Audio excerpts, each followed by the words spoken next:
عام طور پر سوچا جائے گا کہ نیکی کا تعلق تو عمل سے ہوتا ہے، ایمان جو ہے وہ کسی عمل کا نام نہیں، ایمان تو در حقیقت ایک ذہنی اور قلبی کیفیت ہے،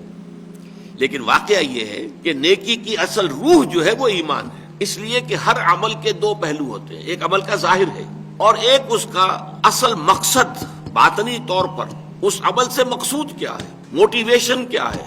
جذبہ محرکہ کیا ہے، یہ دو چیزیں بالکل علیحدہ ہیں۔ تو یوں سمجھ لیجئے کہ نیکی کے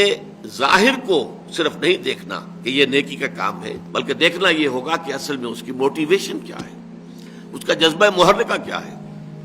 وہ جذبہ محرکہ ہے جو ایمان کے ذریعے سے، ایمان باللہ، ایمان بالآخرہ، ان دونوں کے اندر نیکی کے لیے ایک مثبت جذبہ محرکہ بھی ہے اور بدی سے بچنے کے لیے ایک منفی جذبہ محرکہ بھی ہے۔